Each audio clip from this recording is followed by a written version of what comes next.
católica, mas que também entenda as mazelas humanas e vai preservar isso.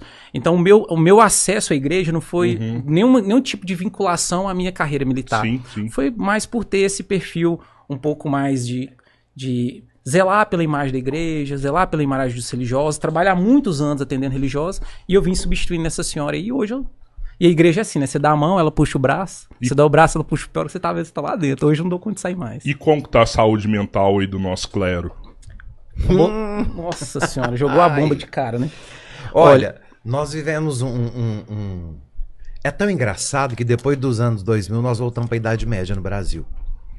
Porque a ideia religiosa no Brasil, ela foi contaminada por um discurso extremista que conseguiram ressuscitar até coisas que papas ao longo da história já tinham botado um ponto final porque serviam apenas como superstição para o povo, só como moeda de troca, de medo, de imposição. E, infelizmente, nós vivemos num tempo onde parece que isso tudo está sendo resgatado. E eu, como padre, falar sobre isso, sou taxado como padre de esquerda, padre comunista. Por quê? Porque eu estou falando a respeito daquilo que a igreja já abriu mão há tanto tempo, mas tem uma turminha desgraçada que está querendo trazer isso a qualquer custo de volta, sabe? Então, esse povo está adoecendo o clero. Por quê? Porque nós estudamos uma faculdade de filosofia, estudamos filósofos. Aí eu cito um filósofo, eu cito Freud, por exemplo, mas Freud não era cristão. Aí a hora que eu solto um puta que pariu, aí o povo vai lá porque o padre falou um palavrão. Mas assim, eu tenho que falar puta que pariu, porque para nós aqui em Minas, puta que pariu é o quê? Vírgula. Tudo a gente usa. É aquele negócio de segurar no carro. É o puta que pariu, de segurar no carro, quando tá muito rápido. O Robertinho sempre salva. Então, assim, é uma ideia tão mesquinha, né? Quem que eu tava chegando? Essa direita dentro da igreja. Não é nem a direita. É a extremidade. Que quer reviver dogmas que já foram ultrapassados e que a igreja já abandonou. E é uma coisa de louco, sabe por quê? Todo padre estuda filosofia, a igreja nos obriga a estudar esses filósofos. E 99,9% dos filósofos que nós estudamos durante 4 anos de faculdade não acreditam em Deus não, tá? Então nós estudamos e pensamos a partir deles. É porque ele está citando filósofo. Você que é burro, nunca estudou e acha que a gente que estudou é que está fora da fé. A igreja nos obriga a estudar para quê? Filosofia ensina senso crítico, que é o que está faltando para vocês. Interpretação de texto, que vocês não têm. Vocês mal e mal estão dando conta de interpretar texto de receita de bolo. Que vocês não estão dando conta mais de fazer bolo.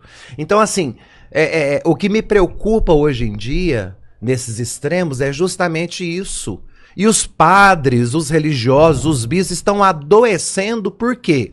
Porque eles têm a obrigação moral de ficarem dando ouvido pra essa gente louca e tocando tambor pra doido. E você é um padre que fala, né? Quantos não falam? Mas por quê? Quantos só escutam e absorvem ali, né? Diferentemente da grande maioria, eu me aposentei por conta da minha doença.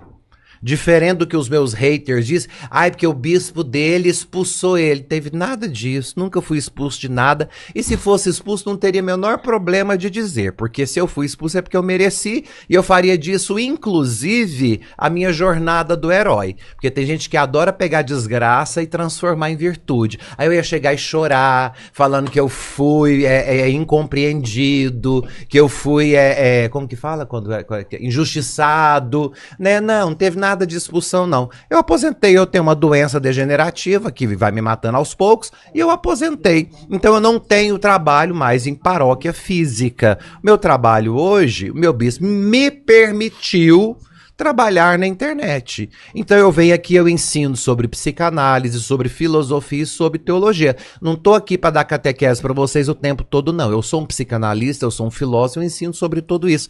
E as pessoas querem que eu seja o padre piedoso da missa. Não sou mais. Né? Aliás, quando vocês precisarem, não é na internet que vocês têm que buscar, é na paróquia de vocês, que é onde vocês não frequentam há muito tempo. Porque se frequentassem, não estavam tão preocupados com a vida de um padre de internet. Se vocês tivessem paróquia, padre, pagasse dízimo, participasse de pastoral, soubesse pelo menos o nome, tivesse respeito, obediência ao bispo de vocês, vocês não eram tão preocupados com a vida de um padre que trabalha na internet. Mas você é um padre de internet, você Sou um recebeu padre o de internet. título Sim. de primeiro padre virtual do Brasil. Sim, sim, esse título foi dado, inclusive, popularmente pelos seguidores, porque meu bispo me designou para esse trabalho, aproveitando aquilo que o Papa Bento XVI e o Papa Francisco insistiu, né, que é o continente digital. Então, hoje, eu estou no continente digital. Só que muita gente esquece que por detrás do padre Fábio, que não exerce mais o ofício porque ele aposentou, e não porque ele foi expulso da igreja, porque para ser expulso, você tem que ter motivos canônicos, tem que ter um processo na diocese, processo em Roma, e Roma tem que falar, de fato, ele cometeu uma aberração. Não, aberração quem está cometendo são vários leigos, inclusive eu estou propondo a vários tribunais eclesiásticos do Brasil a excomunhão de vários leigos, tá? Tô contando isso aqui com exclusividade para vocês hoje. Como assim? Meu advogado vai me fuder, mas tá tudo certo. Você vai excomungar uma galera eu aí? tô entrando com um processo de excomunhão contra leigos de internet que se dizem católicos, mas só causam divisão e briga. Só causam divisão e briga e querem ver o povo dividido na internet. Então eu estou entrando com um processo, estou fazendo todo um processo canônico, enviarei para a apreciação da Conferência Nacional dos Bispos do Brasil, vou enviar para a Doutrina da Fé em Roma e nós vamos instalar isso enquanto medida, inclusive, para poder servir de molde e trabalho para a Conferência dos Bispos. Por quê?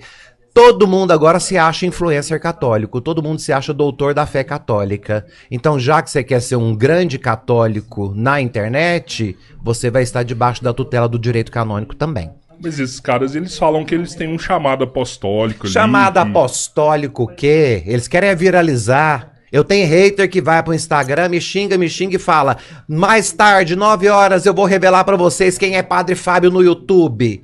Vocês trabalham com isso. Vocês têm esse podcast gigantesco, respeitado, conhecido no Brasil inteiro. O que dá dinheiro? Dá visualização. Visualização. E isso, o povo que segue esse bando de gente louca, o povo é burro. O povo não sabe disso. Então eles querem apenas dinheiro de vocês, eles não querem catequizar vocês, eles não querem a verdade, eles não querem justificar, porque senão eles agiriam na caridade. Ninguém nunca me mandou uma mensagem e falou: padre, o senhor pode me justificar? O que o senhor quis dizer com essa frase que o senhor disse nesse post? Ninguém nunca me perguntou isso, mas pega a frase, tira de contexto, lança. E aí eu recebo ali 200 mensagens de católicos apostólicos romanos de internet me xingando, falando que eu não presto, que eu sou viado, que eu tenho que ser expulso, que eu tenho que ir pro inferno, que eu represento o demônio. São os católicos de internet. Então, vocês querem militar na internet, vocês estarão debaixo da tutela do direito canônico também. Porque o direito canônico não serve só para padre. E vocês adoram repetir a frase do padre Paulo Ricardo. Tô aqui citando porque foi ele que falou e nós participamos do mesmo grupo, tá? Padre Paulo Ricardo e eu estamos no mesmo grupo. Nós conversamos sobre isso. Vocês adoram tirar de contexto a frase quando ele fala que o Brasil precisava de mais excomunhões. É claro que num discurso onde ele estava, ele usa isso como uma forma metafórica de dizer a respeito da fé. E vocês usam isso sempre que vocês podem para atacar. O Brasil precisa de excomunhões. Ele não está falando só de padre não, tá? Porque a excomunhão serve tanto para leigo quanto para padre. Então, se é para falar de excomunhão, vamos bater de igual para igual, né? As mesmas responsabilidades que eu tenho, que vocês me cobram, vocês também têm. Então vamos ver como é que fica tudo isso. E essa galera não entende o que a neurociência explica, né? Não. Que o ódio, ele gera muito mais engajamento do que a graça. Lógico. Né? Do que o perdão. É por isso que os caras vão lá e aplicam o ódio. Por que o influenciador, ele nunca chega para falar algo positivo? Uma graça que foi recebida. Não, eles estão ali para criticar. Eles estão para criticar e colocar o povo contra você. Principalmente quando ele vê que um padre como eu Tenho credibilidade porque eu banco o que eu falo. Eu falo isso pra vocês desde quando vocês me tiraram da hemodiálise em Uberlândia, que eu vim aqui a primeira vez. Quem não sabe disso, eu pensava que podcast era programa de rádio. Aí eu cheguei aqui vestindo uma camisetinha da Gap. Você lembra disso? Você ri, né, filho da puta? Cheguei aqui vestindo uma camisetinha da Gap, uma bermudinha, um chinelinho. Não, vamos gravar. Eu pensava que podcast era programa de rádio. Eu tinha feito hemodiálise. Cheguei aqui parecendo um sapo boi de gordo, inchado. E aí, desde quando eu falei, gente, se eu não tiver a credibilidade pra bancar o que eu falo, eu vou bancar o quê nessa vida? Porque uma coisa seja dita, quantas pessoas já se sentaram onde eu estou sentado aqui hoje, nessa mesa dos três irmãos, que vieram aqui criar narrativas pra enganar vocês? Os meninos não são bobos, não. Eles vivem disso, vocês sabem muito bem. Tem muita gente que vem aqui pra criar história pra vender pra vocês, porque sabe que vocês não têm senso crítico. Então, ter senso crítico é o que faz a gente ser amado ou odiado. Mas a gente não deixa não, viu, padre?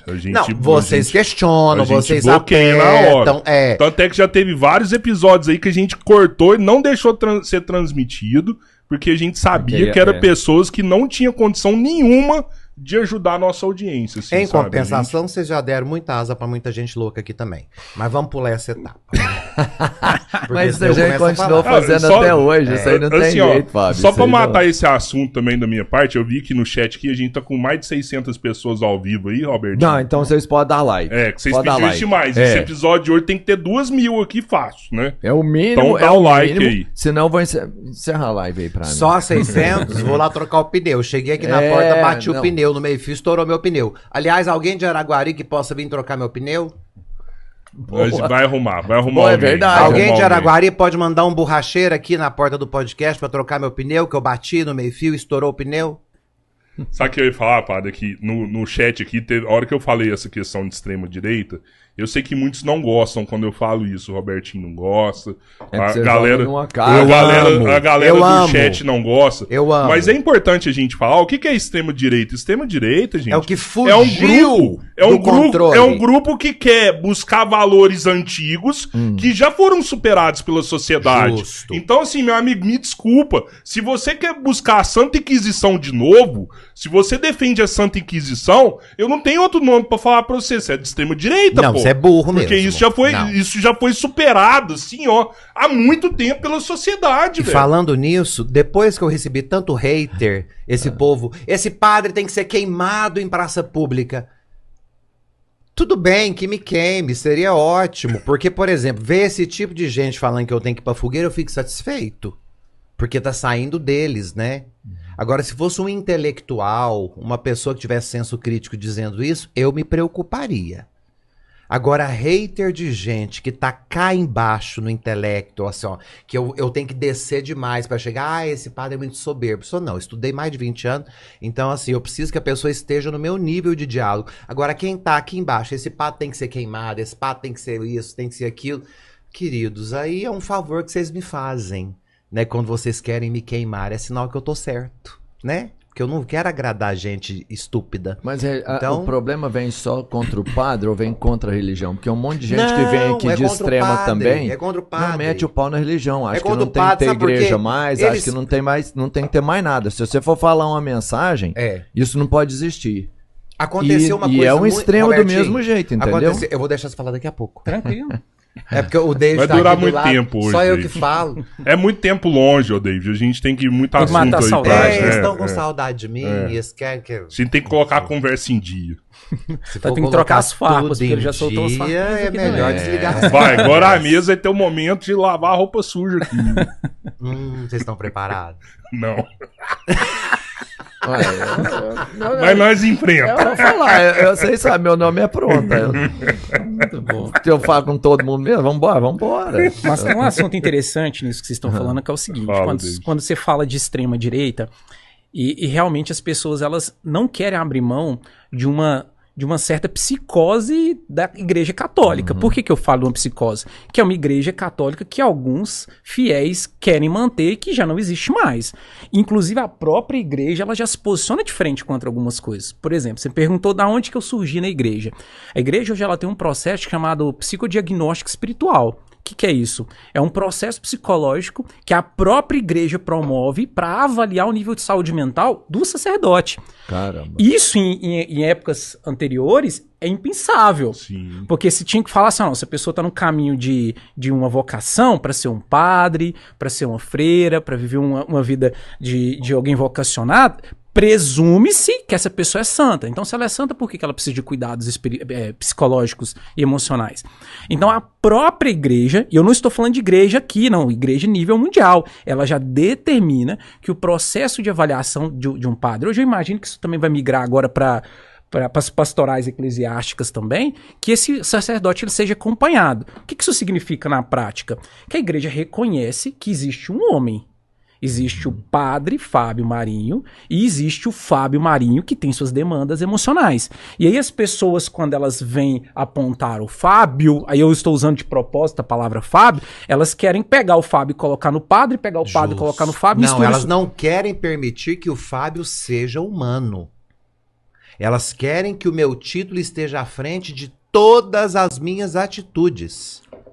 Né? Que não é só presidindo os sacramentos da igreja. Elas querem que a ideia do ilibado, né? do padre, né? Os que questionam o uso da batina, como se a batina fosse assinatura de moral e dignidade. Tem muita gente de batina no Brasil investigado, viu? Por pedofilia, assédio sexual. Vai chegar, uma hora vai sair. Fábio, olha que interessante.